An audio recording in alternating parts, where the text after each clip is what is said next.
Hello, everyone. José Youngs here at MMAfighting.com for another episode of, what'd you call it? The last time we did Extra Live, A-Side. We are here on the scene in Las Vegas. This is obviously Casey Live and cameraman extraordinaire. Esther Lynn is behind the camera. She's going to be asking questions. You've seen this before. We've done it with Anthony Walker. We've done it with Danny Segura at UFC 244. But we're here at UFC 245 Fight Week. You can see the T-Mobile Arena in the window behind us. You all can't, but we can. But we promise you it's there. Fight Week, Blog Week. Fight Week, Blog Week. For all the old school MMA degenerates. You recognize this. Fight Week, Blog Week. For all the OG. No, he faces it up. Ah, jeez. Fight Week, Blog Week. All right. Well, anyway, I'm Jose. This is Casey. That's Esther. We're here for another Extra Live episode of the A-Side Live Chat for people just tuning in. As always, this is not our podcast. This is your podcast. You can ask questions in the comment section. You can use hashtag the A-Side on Twitter. We'll talk about fist fighting. We'll talk about Black Flag. We'll talk about punk music in general. We'll talk about crystals. We can talk about how he likes the Watchmen show and I haven't seen it yet. We'll talk about whatever you want. So, Esther, any good questions? I'm sure there's good questions. The A in A-Side stands for crystal. The A in A-Side stands for... What are you drinking in there? Coffee. Oh, okay. Coffee. It's terrible decaf coffee. I get headaches if I drink caffeine. Ugh. No, I get headaches if I don't drink caffeine. I get headaches. I know. I'm Jose. Uh-huh. That's the first question? Come on.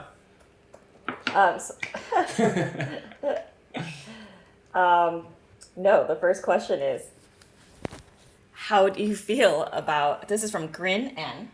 A long-time commenter. How do you feel about Dan Miragliotta coaching Struve to continue after the second low blow in his fight with Rothwell and suggest that Struve was up on the scorecards? I personally found that very inappropriate and think a ref's only concern should be fighter safety.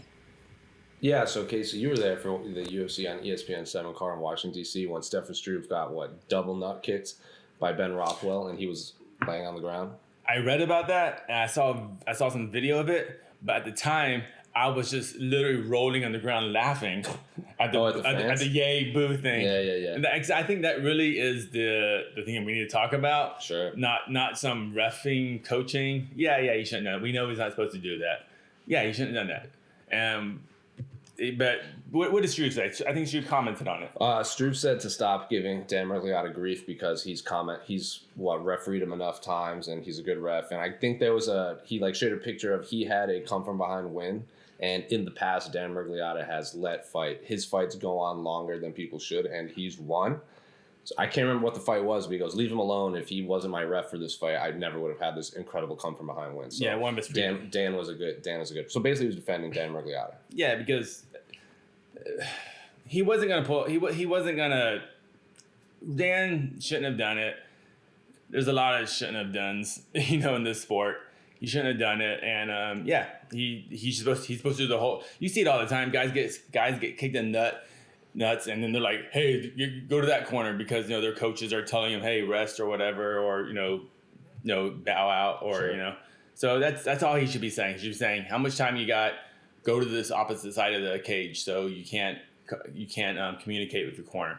That's all he should have said.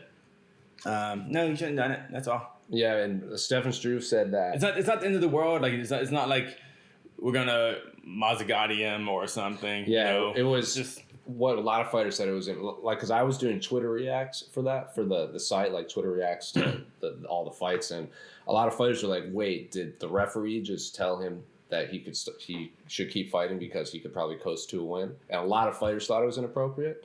But Stefan Struve eventually said he didn't really care because 9 out of 10 fighters, I believe our own AK Lee interviewed him the next day or so. He said 9 out of 10 fighters would have continued fighting anyway, even if Dan Miragliotta didn't give him that pep talk. So at the end of the day, he didn't really care. Yeah. Because it's unfortunate that it happened, but he said the rules kind of screwed him because it was 2 low blows. That could have been DQ, I guess. I'm not sure. But he said 9 out of 10 fighters would have continued on even if Dan Miragliotta didn't say anything. He said he would have kept fighting even if Dan didn't say anything. Yeah, That's pretty much. Yeah, but what is Struve gonna say? oh, I was about to say no, I'm done. I was about to say no, Moss, my balls are gone, or you know, I'm gonna fight. I mean, what like a weird scenario where. What? How many people are in that arena? You think? Yeah, 15,000. 15,000 people are cheering about your testicles. Not well. It's half are cheering, half are booing. So only and then they got USA chants going. Incredibly cruel, but very funny.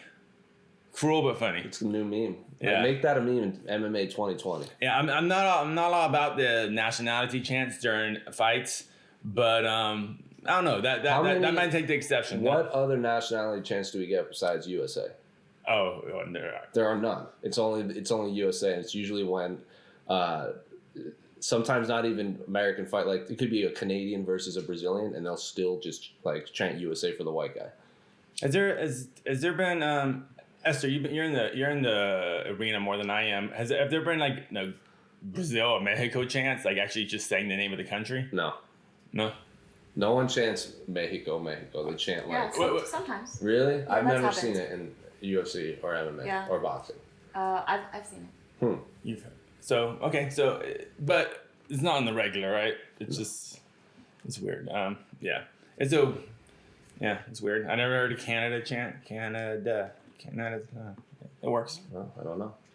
So, but basically, you asked about the ref coaching Struve. And our answer is more USA chants when opposing fighters get kicked in the balls. That's our answer. There you go. All right. Next question. This is from Valentino. You just make it up. Tarhan. Just make up the spelling. With the recent comments Colby has made about Dana and seeing Dana's response at the previous presser, I think if Colby loses to Usman, Dana will cut him. He seemed very mad. Colby has made more comments this week. Do you think they will release him? Big fan from Australia. 6. So the question was, is Colby going to get Liz Carmouche? Basically, lose the title fight, you're out. Nope. No. I don't think. No way. Colby Covington has carved himself in a niche that, love him or hate him, like, people are interested in what he has to say now. Like, he said himself that, so supposedly, what was the show he was on? He did like that sit-down interview. Candace with Owens. Candace Owens, and he said that before the Damian Maia fight, it was like his last on his contract, and the UFC wanted to cut him. They told him, like, win or lose, we're going to cut you. So then he started to do that stick, like, where he called Brazil a bunch of dirty animals or whatever you called them, and people called him racist, and that got him talking. And then the very next fight, he fought Rafael dos Anjos, another Brazilian, and he had that boomerang thrown at him by Fabricio Verdum. So that promo got a lot of eyeballs on him. There's absolutely zero chance the UFC actually said, if you win this fight, we're still going to cut you. It's just a zero chance that happened. And like now we believe everything Colby says. Colby's still selling the fight. That's all he's doing. I mean, he even breaks kayfabe during scrums all the time, which sucks because you're not supposed to do that. Come on, man. When I saw that Candace Owens clip where he was talking about how like this, I did this like promo or whatever. All I could think of was Chael Sonnen getting upset for like what is it, pulling the curtain behind the business and stuff like that, breaking kayfabe. So. Wasn't a fan of that. Even Henry Cejudo himself. Henry Cejudo has done that too, where he's like, I'm like cringy. I'm not this cringy. This is like me turned up. I'm like, don't say that. Make people believe. Like, live the gimmick. So, but it was steer into it. So the question was, will Colby get cut if he loses? No, absolutely not. No, he won't get cut for his performance. There's gonna be he may say something completely wrong, like just bad. Things you should not say. That may happen, but independent of the actual punching someone, he's good for a while. No, because there's a lot of fighters, like people want to see him fight Masvidal. People want to see him fight. Unfortunately, if Ben Askren was not retired, I'm sure people would want to see him fight Ben Askren. There's people that people want Colby to see fight. Dude, who knows what if Colby gets his ass kicked and Ben's out there and they can throw some money at Ben. Who the heck knows? That fight's still on the table. Ben's still on Earth. He didn't leave, so we're good. Well, he said he's getting hip surgery and he doesn't want to coach MMA anymore. Only Macy Barber. That's what Ben Askren said. He doesn't want to coach MMA? No. He's only going to do wrestling. He's not going to work with Rufus or anything. He's going to coach Macy Barber. That's about it. If he gets big bags of money changes your thing, changes your ideals. That is true. That is for true. So. Okay. From strike.mx. If Jose Aldo is able to win a belt at 135, big if. The biggest if has ever been. That's what it says, actually. It says big Oh. if. I didn't add that. Sure. How big is the big if? I mean, did he like change the font so like covers? No, it's in parentheses. Needs to be bigger. Okay. Where would that put him in the all-time greats discussion? And will it help him recover from some of the damage that the Conor KO did to his legacy? If Jose wins the bantamweight title, it would certainly. I already consider Jose Aldo one of the greatest fighters of all time. It didn't destroy his legacy. He lost the fight. That's BS. He lost. Everyone lost. I mean, like, it's saying destroy the legacy. It affected his legacy. Sure. Destroy his legacy. It's like no. Yeah, loss doesn't like. Ronda's still one of the greatest fighters of all time, Yeah. and she got head kicked and then knocked out in her next fight. Yeah. But did it destroy? I think the actions after destroyed her legacy more than getting knocked out. But even then, that's not the end of the world. Like Jose Aldo lost and he didn't make any. You know what can destroy his legacy is the fact that we're reading this question. The fact that the greatest featherweight of all time is going to a weight class he should not be at, and he's facing probably the second best bantamweight in the world, and a very violent bantamweight, and he's facing that guy and coming in as a skeleton. This weekend is going to have more effect on his legacy, I think, than anything else. I think it's almost like when BJ went down to 45 and, started taking those horrible fights on there. Like, those started killing his legacy. It's like those losses in different weight classes afterwards. Those are going to hurt his legacy. This fight, if he doesn't make weight, even if he does make weight and just gets demolished by Marlon, which whatever. We'll see what happens. This will affect his legacy much more than the Conor loss would. Yeah, I have shades of.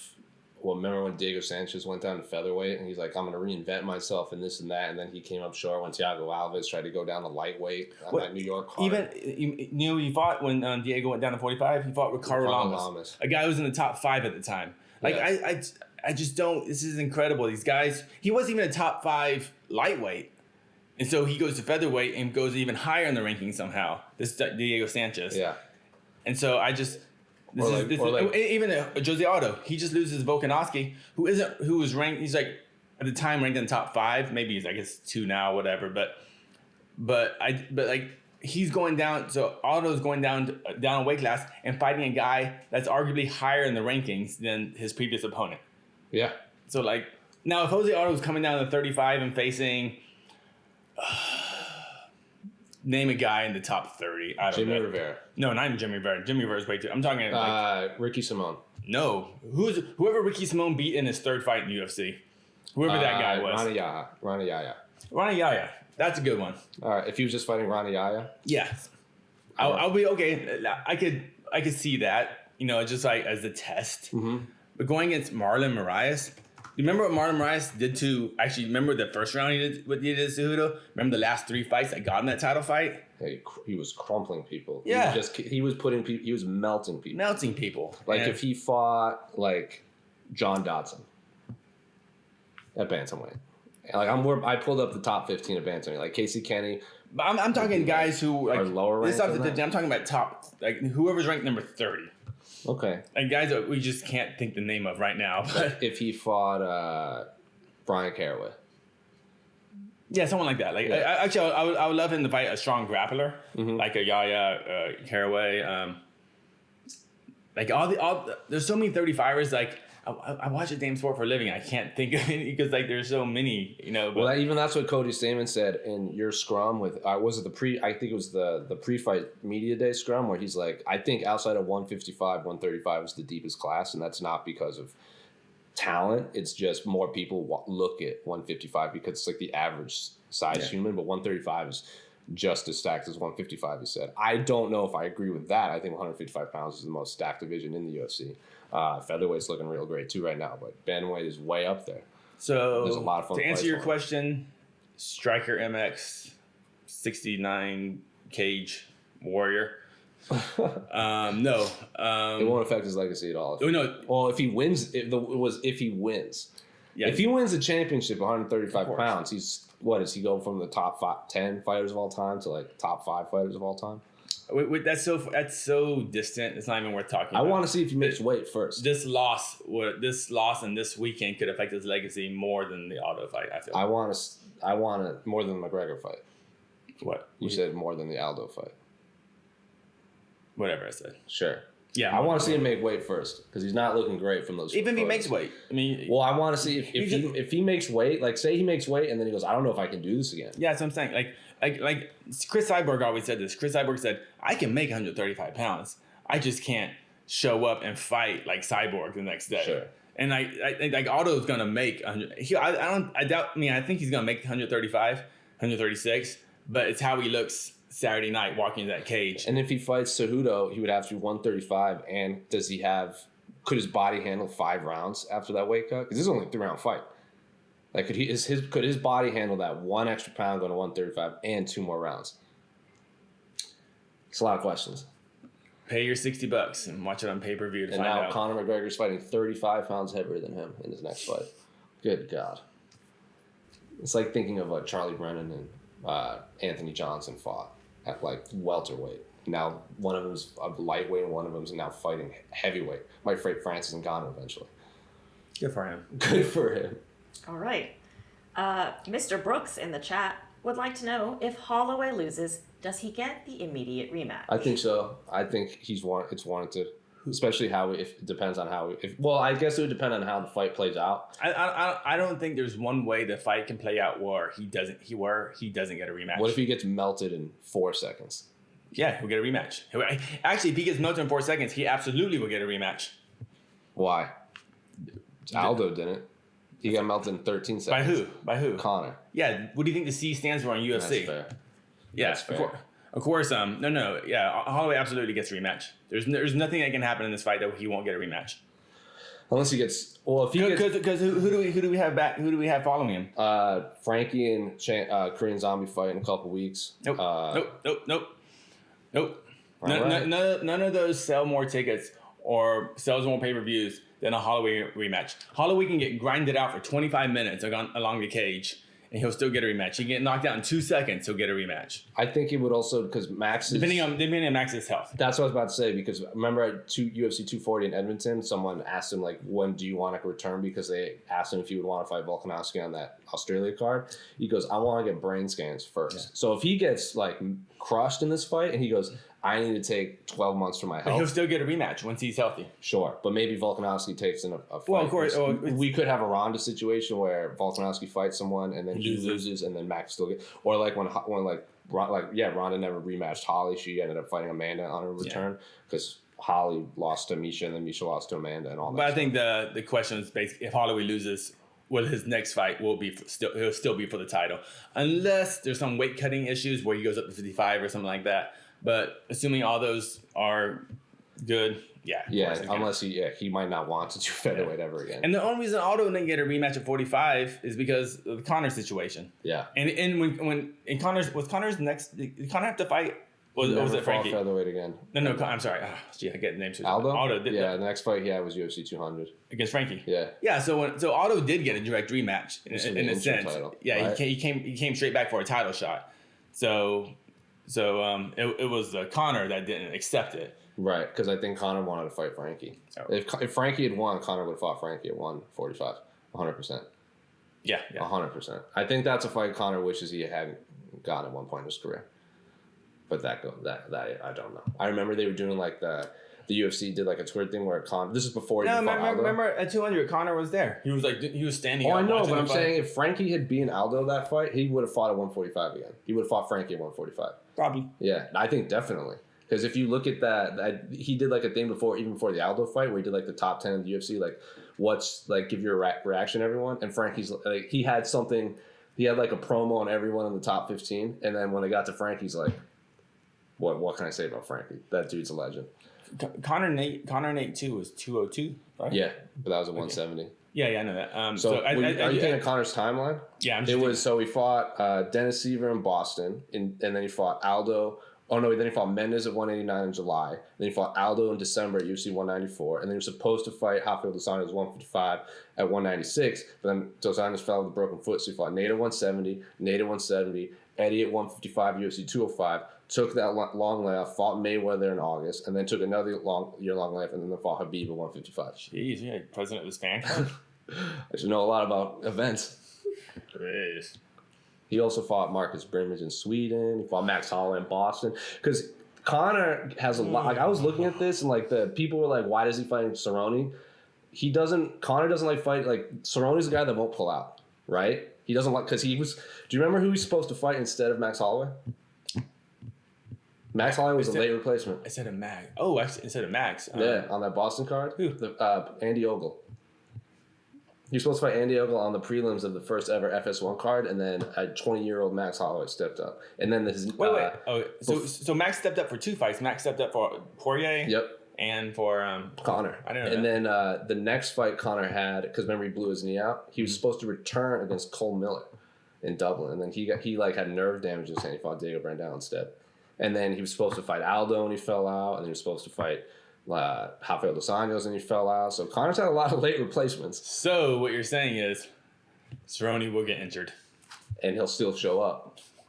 No, if you're injured, he ain't get shown up. That, maybe. Well, Conor apparently had his ACL shredded, and he still showed up against... He wasn't even motivated. He wasn't even focused. I know. Jeez, imagine if he's motivated and focused, right? guys. Come on. His foot was a balloon. Yeah. Imagine if he has a structured camp. Or what did I think Owen Roddy said it was refined. Yeah. For that one pizza guy. Anyway, next, we got any other fun questions? In the chat, Jorge Washington would like to know, Dana said that if Conor wins, he gets the next title shot. I'm going to go off Conor here since we're still talking about him. Conor's he gets the next title shot. But so who does Justin Gaethje fight next? Winner, Felder, Hooker? Or does Justin just sit out until next year? I think Conor is going to fight Masvidal if he wins. And then Gaethje could fight the winner of Khabib, Tony. Who knows? But if I'm Justin Gaethje, like, there's really no one, unless he is itching to return. Like, right now, Francis Ngannou is the rightful number 1 contender at heavyweight, so he could sit out and pull the Tyron Woodley thing after he beat Kelvin. He sat out for a year. Or like when Ricardo Lamas, I think, beat Eric Koch and then sat out for a year and then fought Aldo in New Jersey. He could do that, but if he wants to fight, he could fight the winner of Justin Felder, Gaethje has to do whatever the UFC and Conor wants him to do. That's what's going to happen. Justin Gaethje wants to fight for the title. Don't matter if the UFC doesn't want it to happen, or if Conor beats Cerrone, Conor's getting it. It's up to them. It's not up to Justin Gaethje. Yeah, I'm not. That's what I'm saying. Like, of course, Justin should be fighting for the title next. Of course, but yeah, but like also the timeline just doesn't line up because like when's that fight? That Khabib Ferguson fight is April. So then, and then when was the fight in Vancouver? Was that September? So his last fight was September. So then Khabib fights in April. He probably won't fight again until November or December. So that'd be more than a year layoff for Justin Gaethje if he waits for a title shot. And that's if Khabib wins. Like if Tony Ferguson wins, why wouldn't they want to run that back?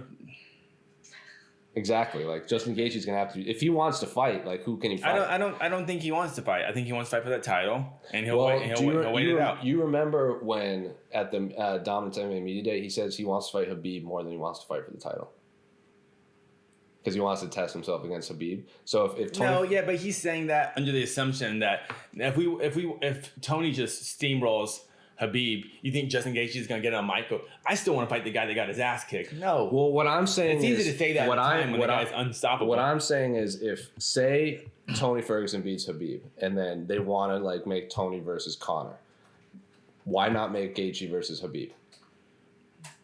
Because both of them want fights and they don't give them rematches. Because that should be Gaethje's not going to take it because I think Gaethje has a little bit of pride in the sense that the guy I demolished loses again, and that guy gets in front of me. I mean, let's say it's money talks, man. They could give him a lot of money to fight Khabib, which they're not. I don't know that. You think you're gonna give him championship money for a non-championship fight? I don't know. The UFC, probably not. Yeah, Justin Gaethje is gonna be. We might not see Justin Gaethje for a while. That's what I think. I hope not. What if it's in Russia? And they're like, we'll give you a lot of money to go fight Khabib. If they pay him championship money, yeah, he'll fight. Fair. He's a prize fighter. He is a prize fighter. He wants bags of money. That's what they're doing this for. So if they pay him championship money, yeah, he'll take it. And for all we know, that April fight could fall out again for the 5th time, and Justin Gaethje fills in for one of them anyway. Maybe he fights in April for the interim title. So that's what Justin Gaethje's relying on, is someone getting hurt. Well, he said that's his career. He said he would serve as a backup under the right circumstances, which is obviously money. Yeah. And this is also under the assumption we have no idea if Khabib would accept a fight against someone completely stylistically different. Yeah, he for sure would. He for sure would. Like, he 100% would, because remember when all that nonsense happened in UFC 223 and they go, why are you fighting Alex Quinta on 2 days' notice? He goes, if you're a good fighter, you can beat anyone at any time. Like, I don't care when my opponent changed. Like, this was when they did the press conference and they did the stare down with those two. He goes, it could have been Al, it could have been Pettis, it could have been Felder. Doesn't matter. Like, if I think I'm the best, I should be able to beat anyone at any time. So I think if anyone, Khabib would for sure take that fight, just because he's done in the past and he said he would do it. I don't believe it. All right. I'm just saying, if Khabib is headlining a pay-per-view, if Tony gets hurt again and Khabib's headlining a card in Brooklyn, you think Khabib's going to pull himself out of that Brooklyn card? No way. But that card against Al? No way. No, I'm saying, like, because the next fight against Tony Ferguson is also in Brooklyn. So if Tony Ferguson gets hurt, you think he's going to turn out Justin Gaethje and pull out of that card? No way. Khabib's going to stay on that card no matter what. We don't know that. I'm pretty confident. If I'm wrong, if you're wrong, I don't know. Shave your mustache. Ooh. Them's the breaks. Because I'm in. Wow. Okay. Yeah. Let's just do one more Conor question because it's in here. I don't think that makes a fighter more badass at all. I'm not talking about badass. Yeah, I was like, I don't need to train for a particular guy. Oh no, really I'm not saying like, if it's badass or not. I'm saying there's like something to go off of that. Khabib's done that in the past, so there's nothing to say that he wouldn't do it again. All right. Paladin Boza in the chat actually has an interesting question, which is, does Conor retire after if Cowboy destroys him? No. If he loses, he's gonna do the Nate trilogy. Me and Pizzi are both in agreement, because I did the A side with Pizzi a few weeks ago, and he said the same thing. He goes, if Cowboy beats Conor, then he's gonna retire. I'm like, no, he's gonna take the Nate rematch, the Nate trilogy. They're both coming off losses. What other fight? Like, obviously Conor's a big name no matter what, but that would be 2 losses in a row. He would have lost 3 or 4 of his last MMA fights. If you're including the Mayweather fight, that means he lost 4 of his last 5 fights. At the end of the day, like, Conor's a big draw, but you have to win. And the Nate fight is a big fight, and they're both coming off losses, and they're not going to give him Jorge coming off a loss. They're not going to give him a title shot coming off a loss. So what's the next biggest fight you could have coming off a loss? And that's the Nate trilogy. So I think if he loses, he does the Nate trilogy. He loses to Nate, then he retires. But if he beats Nate, then he keeps going on.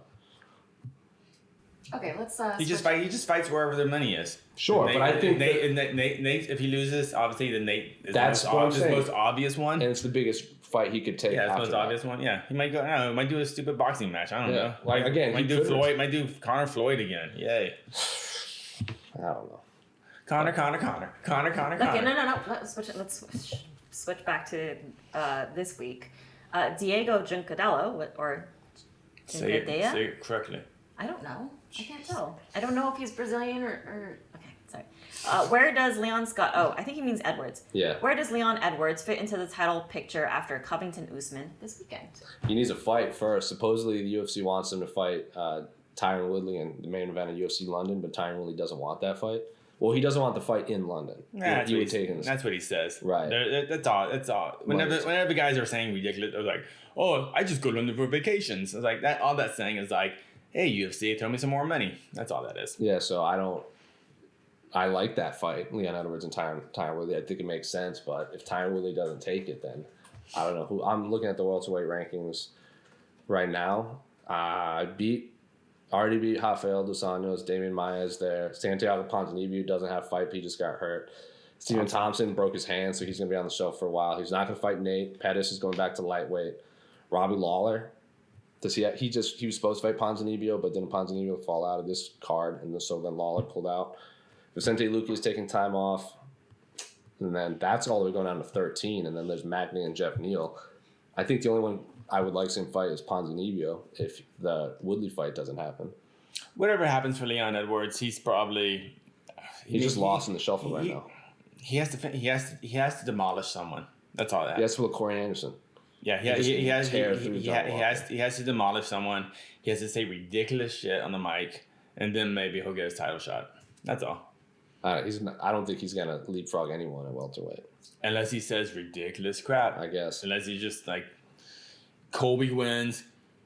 Leon Edwards knocks out Woodley. He grabs an American flag, smashes it. This is for we're coming back. What if he does it to the Cuban flag and calls out Masvidal? Because they already have that three. He's part of the three-piece Minnesota history. I think if things go crazy, Masvidal Edwards is more likely than Edwards getting a title shot. Yeah, I don't think Edwards is getting a title shot anytime soon. For no real reason other than that he doesn't move the needle enough. No, he also has only fought in the U.S. twice. He's always on those early morning cards. Like he's a good fighter. Same with Volkanovski's only fought in the U.S. once, right? That was 232 in Inglewood. That's right. That's the only time he fought. Was he on the? Was he on? No, yeah, you're right. I keep thinking he was on that Boise card, but that was Chad Mendes on the Boise card. Yeah, you're right. I did when I was doing his timeline video. I was like, oh, he's never fought. He's only fought in the States once. And this is his first time in Vegas. Well, it's going to be his first time in Vegas. That's right. Yeah, Boise. He was on that Boise fight card. Well, no, he did fight Darren Elkins. No, but no one was there. Those don't count. You mean I'm talking pay-per-views. Like fight nights don't count. They really don't. You mean you didn't tune in to watch JDS, Blagoy, Ivanov, and Sage Northcutt versus Zach Otto? That was the only fight I tuned in for. I didn't bother watching other ones. Was the Nico Price hammer fist off the back. Jeez. Okay. All right. Just remember. No one remembers Boise. I do. No one remembers Boise. I do. Casey, you don't say that. No one puts Boise in a corner. Who else was on that card? Rick Glenn was on. Split decision. All right. Actually, I looked it up. His name is Leon Scott Edwards. Is that really his middle name? I don't know if it's really his real name, but like it's kind of everywhere. I can't tell if it's just like a joke. Someone called him. I think Colby called him Leon Scott, or Masvidal called him. Some welterweight called him Leon Scott as like a joke, and then it just people ran with it. It's a joke, yes. It's like when people call Kamaru Marty. It's because Ben Askren said it so much. Yeah. I don't remember who said it, but I see it a lot. Yes. Because when I say Leon Edwards, people in the chat are like, "Who's Leon Edwards?" And people are like, "Leon Scott." Oh, now I know. That's called comedy. Yes. Yes. Comedy. Apparently, it's called comedy. When you say someone's name, that's not really their name. Yep. Okay. Good answer, Lester. ELC would like to know who you are picking in Randemie Nunes and Max Volkanovski. It's hard to pick against Amanda. So I think if Amanda keeps it standing, then of course it's a toss-up fight. If Amanda uses her wrestling, takes her down, I think that's then obviously it's a higher probability to victory. I think if I'm a betting man, I would put Amanda by submission. Yeah, I mean if you want, but let's see what happens. But if it's on the feet, shit, who knows? She tapped her in the first fight, right? Dude, have you rewatched that first fight? Mm-hmm. I remember watching that, and I was a big JDR fan coming to that fight. GDR. Sorry, JDR. There's a junior. GDR, and she looked so bad in that fight. And Amanda or Germain? Germain. Okay. She looked so bad. I thought that was the last time we were ever going to see her fight in a high level fight. She got taken down. Just basically looked like she quit, and she was out for almost a year and a half after that. And her follow-up victory, I can't remember who she won against, but she won her Larissa Pachenko, a good prospect at the time, way too young to be in the UFC, but that's another. She's doing very good in PFL right now. But she came back and she basically said, my mentality, my training was just completely off in the past for those fights. I'm a different woman. I'm a different person now. I'm a different fighter. And I see it. And so I believe in her now. But I remember coming out of that Nunes fight, the first one, I was like, oh, she is just done. Like she doesn't want to be here. And she admitted, and actually I was kind of happy. At least she admitted, she confirmed my suspicion. She did say a year later, I was just not in the right. Well, that dropped her record of 4-3, and since then she's only fought once a year. She fought 2015, 16, 17, 18. So this is her first year with 2 fights since 2013. That's wild. I didn't know. I knew she was fairly inactive because remember when we were at that Denver fight, she said she injured her eye and she was going through a lot. She cried during the press conference. She had broken hands. She had to get eye surgery. Well, she thought she was going to lose her eye. Lose her eye from a freak accident. Yeah. What's your timeline to find out what happened? Mm-hmm. Yeah, Nunes should win. But if Germain knocks her out, I wouldn't be shocked. Now, if Germain takes her down and submits Nunes, that would be very shocking. I'll ask you this now because at UFC 239, when Amanda was fighting Holly, a lot of people were calling Amanda the greatest female fighter of all time, leading that fight. And you were very adamant that she was not there yet. You still put Ronda number 1. After the Holly Holm fight, do you put Amanda the greatest female fighter of all time now? I think this version of Amanda is the greatest we've seen in her cage. This version of Amanda. Now, I still have issues doing the whole is she the greatest fighter of all time because Amanda's had lots of bad fights. She's had lots of mediocre fights. She's lost to mid-level fighters and stuff. So so there's almost different eras in Amanda's career. But this version, the last 5-6 years of Amanda Nunes, because Amanda Nunes has been doing this for 10 years now. The first 5 years of her career were very hit or miss. Mm-hmm. This last 4 years, I think, after the Kat Zingano loss, I think has she been undefeated after Kat Zingano? Yeah, that fight, much like when Germain lost to Amanda Nunes previously, she came back a different fighter. That Kat Zingano loss, Nunes came back as it because before Nunes had lost because she got grinded out by wrestlers, got taken down, eventually got tired and submitted. But Kat just beat the crap out of her. Do you remember that fight? She got full mount on Kat in the first round. And then she got tossed in the second and third round before she got just TKO'd. Demolished from the top, yeah. Yeah. But then since then she's beaten a lot of good fighters. It beat a lot of good fighters very violently too. Very violently and quickly. TKO. The only So I just think Amanda Nunes, this era, Amanda Nunes is the best female fighter we've seen at bantamweight ever at. The only You know what am I talking about? Is this version still better than Ronda when Ronda was just freaking I don't know. I think her level of competition since the Zingano fight is slightly higher than Ronda's level of competition during her tear through. She fought. I would agree. Yes, I think Alexis Davis, Betchko Hea, Sarah McMahon. The two Miesha Tate fights were good, but I think they're both 1A, 1B. But her Amanda's KO'd Cyborg, TKO'd Rousey, submitted Tate, beat Valentina twice. She does have the win over Julia Budd in Strikeforce. She has a win over NXT Women's Champion Shayna Baszler. So that's another champion she's beat. But if you go back and watch this Alexis Davis fight, watch that Sarah D'Alio fight, and it's kind of wow, you're kind of this woman isn't the best fighter in the world. It's kind of there was glimmers oh, she's a brawler, but that's about it. Wasn't she training TT as well? Yeah, wasn't she training in New Jersey back then? She was of MMA Masters, which is another camp in Florida. I think I know Ricardo Lamas is part of them. There's a few other, I think Ricardo. But obviously going ATT is been life. I'm not sure when she went to ATT. It might have been after the cat fight, or I genuinely don't know. Yeah, but her camp change off to ATT was definitely brought out her full potential. Since her cat fight, the only 2 decisions she's had were against Valentina, and one of them was split. A lot of people think she lost. Okay, I want to go one more question for this, and then I want to actually we have got a lot of DC questions. Mm-hmm. So who is the most likely to lose their belt this weekend? Kamaru. Yeah, Kamaru, because I think I'm picking Kamaru, but I think of all the. I think that's the closest competitively. I think. Volkanovski has a real good chance of beating Max. Of course, but I think they all have. I think all 3, and that's why it's a fun. It's a fun I think it's a great fight. Yeah, I agreed. We could see 3 title changes. I think the only time that's happened is UFC 217. That was when TJ beat Cody, GSP beat Bisping, and Rose beat Joanna. We could see that again on Saturday. But if remember, Joanna was a heavy favorite too going in. Yeah, she was. She got crushed. Those 3 stoppages too. But I do agree with you. I think I'm actually picking Colby in that fight. I think that's like a toss-up for me. Like, who wins that one? I'm picking Kamaru, but Colby might surprise me. Yeah. All right, let's switch to the DC card. People are asking about Francis Ngannou since him and Biggie Sure. Boy might have a... Jairzinho Rozenstruik. Yes. Team Crystal. Do you think that that's going to be the next bout? I sure hope so.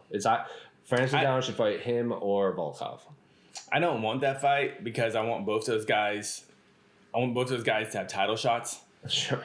That's fair. That's the problem. We knock out when number one contenders knock each other out, then you don't have multiple contenders. So who should they fight? Because I mean, obviously, if in a vacuum, yeah, of course I want them to fight. Mm-hmm. I want to see that fight every weekend. But from a matchmaker's point of view, I don't know how much sense that makes to take out two number one contenders. I mean, take out a number one contender when both those guys. I guess the thing is, DC has already said that the fight, his trilogy against Stipe, will most likely be in the summer because they're both healing up, which means Francis would have had to. His last fight was July, which he would have had to wait a year, and then he would have to wait another like X amount of months for a title shot if he wants to stay busy. And Jairzinho said he wants to return March or April, maybe in the summer. Why not book that fight on the same card as Stipe, DC? Because DC's pulled out of fights before. Like, just have one of them stand by for. Plus, if DC wins and he retires, his next fight is gonna be for the vacant heavyweight championship of the world. Cool. And then put Francis Jairzinho would then be on the same timeline because they both fought on the same card. I think that makes it's similar to when GSP fought Hendricks, and on that main card was Lawler McDonald, and then when they vacated, Hendricks and Lawler fought because they were on the same timeline. I'd like that idea. Like I said, if it's in a vacuum, yeah, of course you should fight. But the problem is, for Francis, is like you take for him. I bet in his mind he thinks Biggie Boy is a tougher fight than Volkov or whoever might be fighting for a title. So it's just such a high risk fight for not that much money, and compared to a title fight. So who would he? Because Junior is now fighting Curtis Blades, but France has already beaten Blades twice. Derek Lewis is fighting Ilir Latifi, and then after that, Jairzinho's the next man up. It's him or Volkov. They're 5'6". Wait, why is Derek Lewis fighting Ilir Latifi? Don't know. He's like a number 5 ranked heavyweight is fighting a completely unranked guy. Yeah. And he's not fighting like a former title challenger, and he's fighting a 205er, I don't know, journeyman. Yeah, like that fight is actually just makes from a ranking perspective. Like if Ilir Latifi wins, he's gonna jump up to like number 6 right away. Well, of course, if Ilir Latifi fought Daniel Cormier and beats Daniel Cormier, yeah. So I mean, yeah, of course he's gonna jump up. But I'm saying, like, if you want to make a number one contender fight, like the only one that would make sense that they're not booked are Jairzinho and Francis, or Volkov, like any one of those three. Because unfortunately, Overeem just lost to Rozenstruik. Walt Harris isn't going to fight anytime soon, and then after that, you have a bunch of fighter names that I can't pronounce. Still got Anthony Johnson in there. You still got a bunch of other 205ers who might go up in weight. All of a sudden, they're, I don't know, like, yeah, you still got John Jones who might just they throw a bunch of money at him. It's all about money. Rozenstruik or Ngannou, Volkov, and Jairzinho, Rumble Johnson. What was the question? What do you think about that fight? Yeah, it's cool. I actually don't think it's gonna happen. It could. What if it turns into another Lewis and Ngannou though, where they're both just like dumb shots? Well, there were a lot of it was a series of unfortunate events that led to that. Yeah. That same, unless both fighters are coming in there injured and they literally need a paycheck, then because people forget that Derek Lewis was hurt. If that fight was against any other heavyweight in the world outside of Derek Lewis, who went in there and literally, I can't do anything more than this, and he just looked tough. Like, that was the reason, and so that was the reason there was no action. So if anyone comes at Francis, you would have woken up. You know, you have to kind of hit him, and he wakes up. But if you're never going to hit him, he just kind of. That was just it was a series of unfortunate events that led to that fight. But then it led to Mark Raimondi doing a shoey, so it all worked out in the end. And I still have issues with that shoey, because shoeys are celebrations, and they made the shoey a punishment.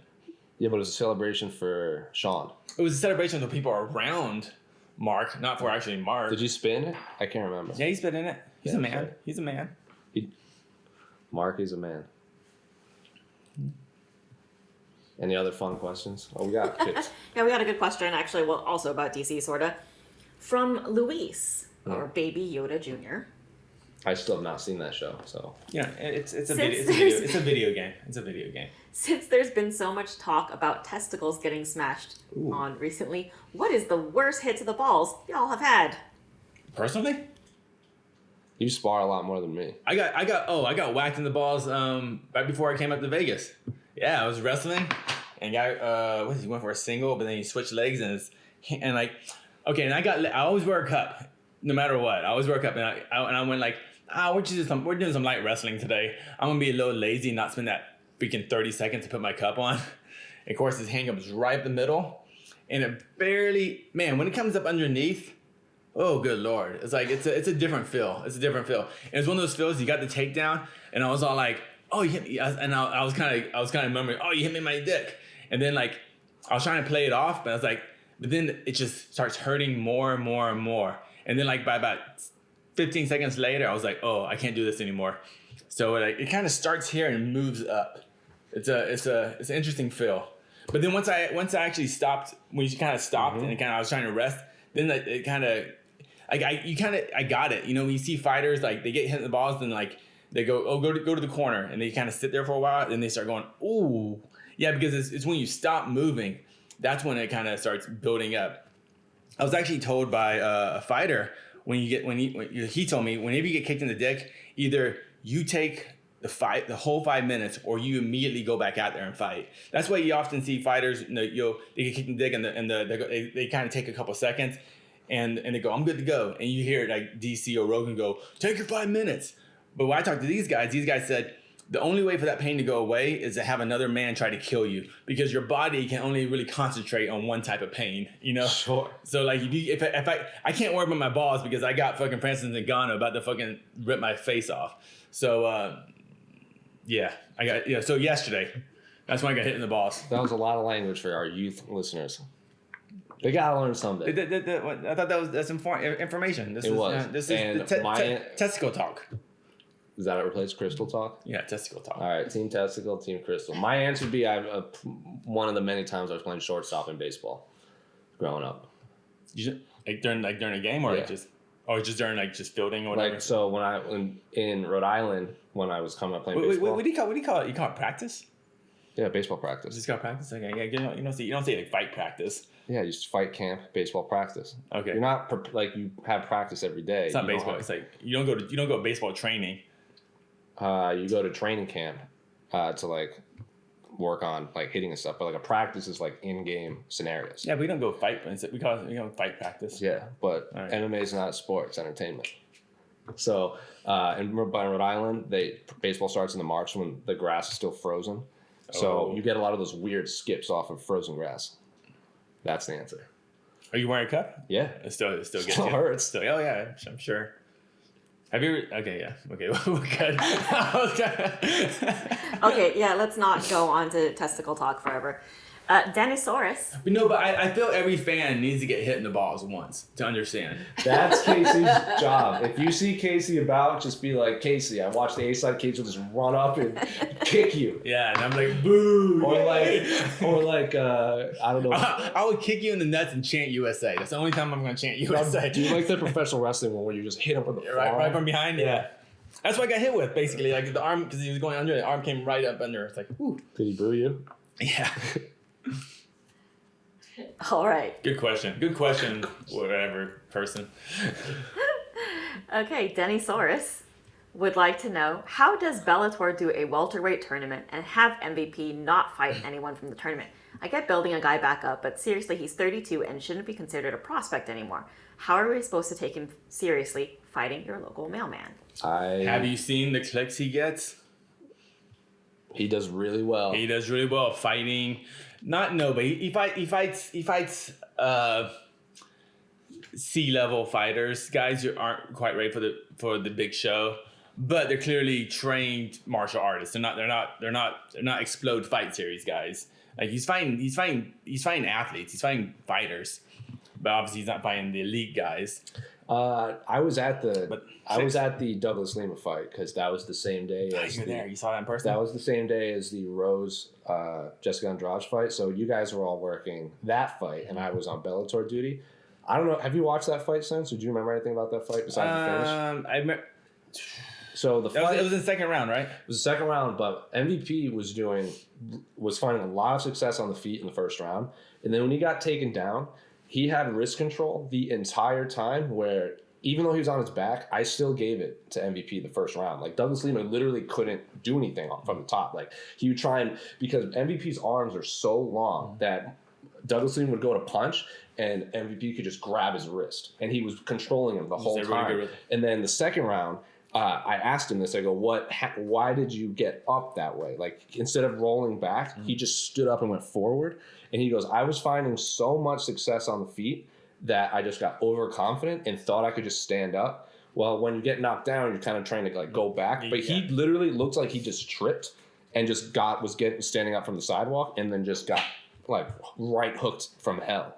So he goes, if I just rolled back, I could have won that fight. But that's a lot of what ifs, but he was doing really well in that fight till he got knocked out. I believe he was on his way to losing a decision, but a competitive decision. Yes, a competitive decision. He didn't. A lot of people were going to say he was going to get crushed by Douglas Lima, which he did because of his own mistake. But I think if he didn't get knocked out then and it was a decision, it would have been competitive. That's MMA. MMA is all about who makes the first mistake. It really is. That's all MMA is. Like who fucks up first. And that was we're all like going back to training. We're always taught when you get up, you never get up like that. What he did, I'm kind of actually. It's kind of shocking he got up that way. You just don't ever do that. That's why the knockouts look so incredibly unique because we've never seen that anything like that before at a high level. Because at a high level, you just never get up off your butt straight up like that. He overextended, got his legs kicked out from under him, and then went forward. And he just kind of got up like that instead of didn't protect his head. Put your butt down, get back, hand out.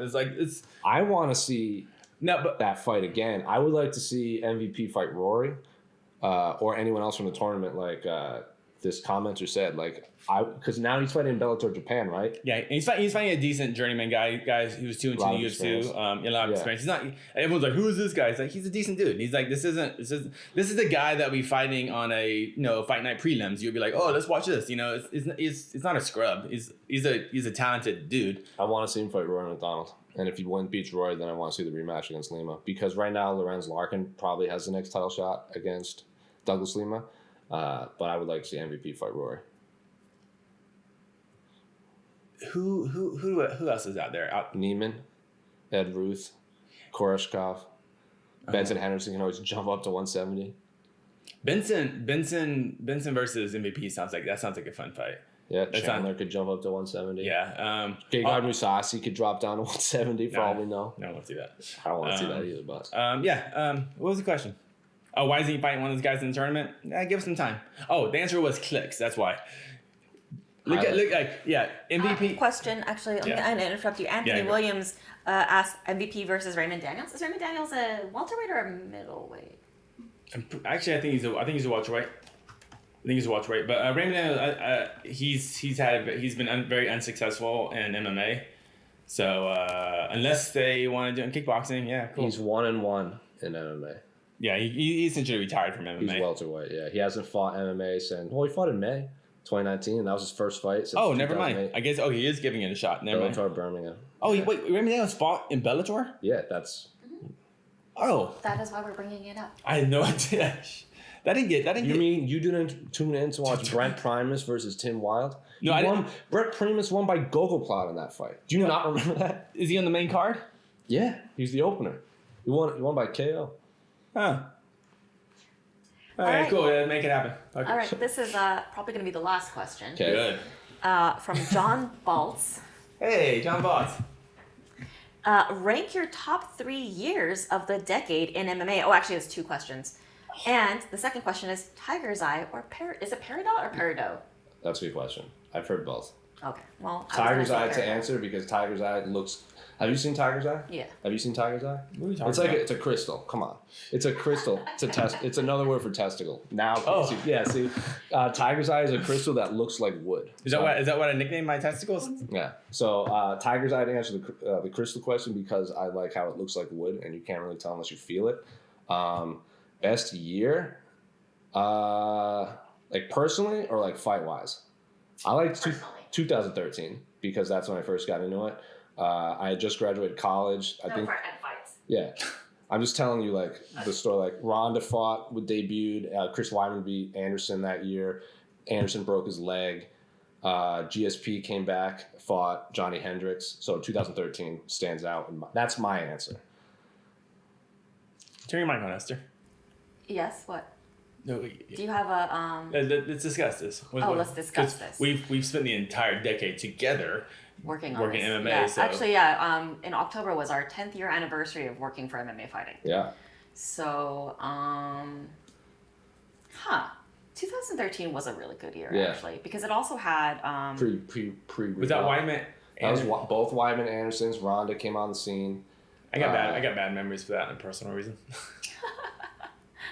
Why'd Why'd you laugh at that? Whew. Yeah, no, that was probably one of the better years. You Yeah. know, honestly, I feel like all the strong years were kind of early on. That was also 2013 was like the last year we had Kane as like a dominant force because he beat Junior both times. Oh, I know why 2013. I stuck in my mind too. It was the last Strikeforce event for me. Yeah, that's another really good. Yeah, actually, whatever. If you want me to pick a year, it was when Strikeforce was probably right when Strikeforce maybe got bought out by Zuffa, but kind of like right before that era. So like right before that time. 2012, 2013. Yeah, that was. 2011 was a good year because it was also. Also when John Jones beat Shogun. Right. Yeah, I'm gonna go 2011. 2011. Everything after that was downhill. And that was also when they had the big event in Toronto. That's right. That's also the year Anderson front kicked Vitor. And we had the Gray Maynard Frankie Trilogy. The two matches. That was a good year. What year was Invicta 3? FC 3? I think it was 2012. Not long. Am I No, 2012. Invicta 2012. Invicta 3, I'll find out. Yeah. Invicta 4, Invicta 3, Invicta 4, Invicta Because 5. Invicta 4 was in 2013 as well, actually. It Oh, was really? January 4th, 2013, I think. For the decade? Wait, hold on. Invicta 3 was 2012. Oh, yeah, wow. see? There you go. Invicta 4 was 2013. So 2013 might be my favorite year, actually. Yeah, so the three of us are kind of... Also, 2011 was the first ever Fox card. Okay. Oh, that's right. Yeah, so And that was that's when, in the first couple years, box cards really mattered. Yeah. Yeah. Do you remember was the second one? Was the second Fox card That was the Chicago one. that was Phil Davis, Rashad. It was loaded on paper. Sonnen. The fights wound up kind of being not entertaining, but they were on paper. It was really That good. was Maya's last middleweight fight when he lost to Weidman. Yeah. And then he dropped down and fought Damian Kim at 148, or did he fight Eric? I can't remember. Or Rick Story, one of those. It was one of those fights. Yeah. So whatever. 2011, 2012, 2013. After that, Actually, that was kind of, I think about it a lot. I feel like it was kind of the golden age between like 2009 and, basically from like UFC 100 to whatever. That's also like Anderson and GSP were the greatest. Like Fedor was still doing things. Yeah. John Jones had not gone into his shenanigans yet. That was 2011 though. that was John Jones saving people on the streets of Yeah. Patterson, New Jersey. Yeah. Yes, I was still staying up late and watching fights from Japan. Yeah, HDNet was still had going. 2011 John Jones. That I think it's like the 2007. When was that Pride Grand Prix that Shogun won? Was that 2005? Yeah, that was definitely So that for me was the greatest year for a single fighter until John Jones 2011. He Yeah. beat Bader, Shogun, Rampage, and Machida all in 12 months. Like those two to me, like no one has matched yet. No, yeah, I agree. That was the best. That was the best And he year. was winning like he tapped, he crushed Shogun, tapped Bader, tapped Rampage, and then left Machida in a heap. Damn good fights. If you could, this is actually my last question because it's it's been an hour, but I wanted to ask, what's your favorite event of the last decade?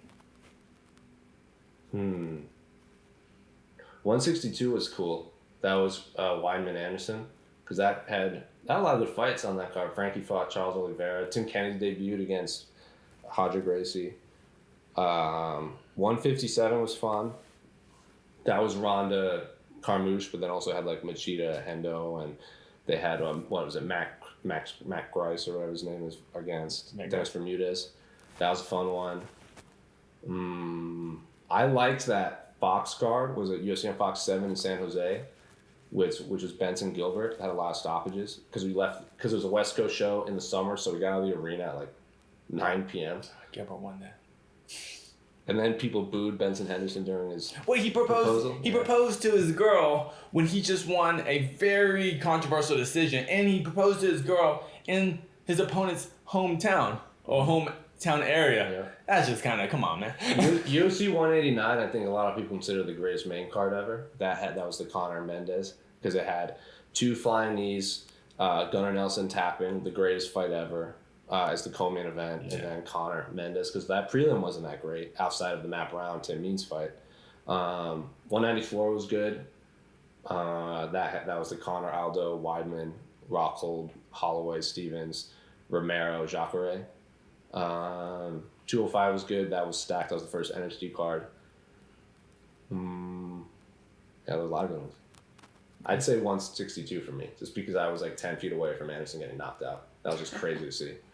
We've got a couple votes for 189. Yeah. But yes. All right. I think that's it for today. We got to head over to the... One real quick one. Okay. What do you think is the knockout of the year? This year? No, I mean for the decade. Oh, for the decade. Because like if you think about it, we got Anderson front kick, we got Holly Holm getting front kicked, we got Masvidal's 5-second knockout, we got Terry Enem getting crushed by Barboza. Holly Ronda. Yeah. Holly Ronda is knockout of the decade. I think it's 1A, 1B with that and the Anderson front kick. Anderson is because that's good. pretty iconic. Yeah. It's one of those two for me. I don't pick that one because if we count, I count every factor. So I count the upset factor. Anderson was a favorite already, a pretty heavy favorite going against Vitor. That's why it doesn't surpass it to me, just because it was expected. Not expected like that, but the victory was expected. Yeah. So, but Holly Ronda to me is because that knockout still to me changed the world, changed MMA, changed pop culture. Yeah. Changed a lot of things. We also said Francis and Overeem. Those are great knockouts. Aldo? Connor Aldo. Those are great knockouts, but those were to me like Connor knockout Aldo did not change pop culture. It did. It for sure did. It did. I'm going to disagree with you. Yeah, it for sure did. No, I don't think. I don't think it did as much as Ronda losing to Holly. Nope.